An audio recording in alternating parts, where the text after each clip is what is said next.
नदी मेरे घुटने के बराबर गहरी से। मैं अभी ही नहाकर बाहर निकला हूँ।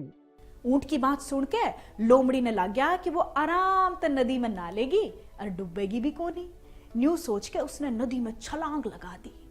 तैर दे लोमड़ी नदी के बीच में जा पहुंची और भाई अचानक तय पानी में डूब गई। लोमड़ी घबरा के मदद मांगण खातर ने जोर जोर से चिल्लाने लगी कि खुद ने बचाण की कोशिश भी करे थी। जोर जोर से अपने हाथ पैर पटकने शुरू कर दिए।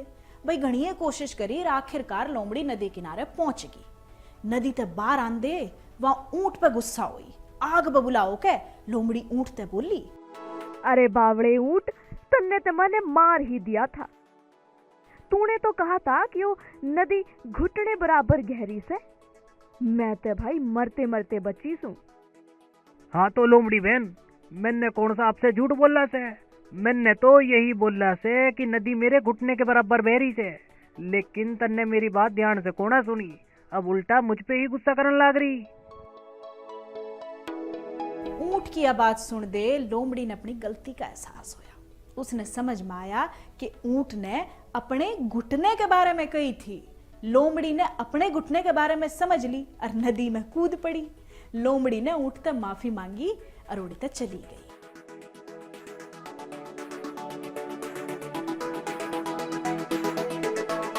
तो बालको किसी लागी थमने या कहानी थी ने मजेदार। अच्छा तो बताओ, तुमने इस कहानी ते क्या सीखा? या कहानी हमने सबक देवे है कि जब हम किसी तो कोई बात पूछा ने तो हमने वह बात ध्यान से सुननी चाहिए। कई बार ऐसा हुआ है कि अगला अपने हिसाब से वह बात बतावे है और हम अपनी मस्ती में चूर हो वहां आधी अधूरी बात सुन ले, हाँ आगे चल के हमने नुकसान ठाना पड़े है। और लोमड़ी के गैल भी होया। इस कहानी में आपने देखा होगा कि भाई लोमड़ी ने नुकसान ठाना पड़ा। तो भाई न्यू कह लो कि लोमड़ी की किस्मत बढ़िया थी, वरना उसका डूबना तो तय था। समझ गए ना बालको? अगर तुम भी किसी की बात न्यू ध्यान से नहीं सुनोगे या आदत नहीं डालोगे तो तुमने भी नुकसान उठाना पड़ सके।